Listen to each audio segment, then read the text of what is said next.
జై శ్రీరామ్ అన్న. ఈరోజు హైదరాబాద్ నుంచి తాండూరు వెళ్తున్న బస్సు చేవల దగ్గర ఉన్న మిర్జాగూడ దగ్గర అయితే యాక్సిడెంట్ కావడం జరిగింది. ఆలయ యాదయ్య గారు అయితే మనను బలి తీసుకోవడం జరిగింది.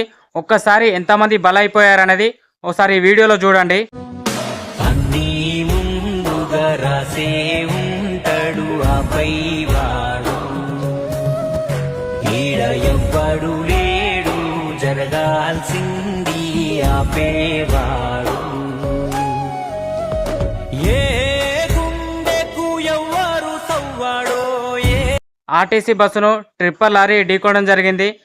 బస్సులో ప్రయాణిస్తున్న 70 మంది ప్రయాణికులలో 20 మంది పైగా చనిపోయారన్న వార్త అయితే వస్తుంది. అక్కడ గత 15 సంవత్సరాల నుంచి ఎమ్మెల్యేగా కాళయ్య యాదయ్య గారు అయితే ఉండడం జరిగింది. కానీ 15 సంవత్సరాల నుంచి ఆ రోడ్ అనేది అలానే ఉంది. డెవలప్మెంట్ కోసం 2017లో అయితే శాంక్షన్ కావడం జరిగింది. కానీ ఇప్పటి వరకు కూడా అనేది వేయడం జరగలేదు.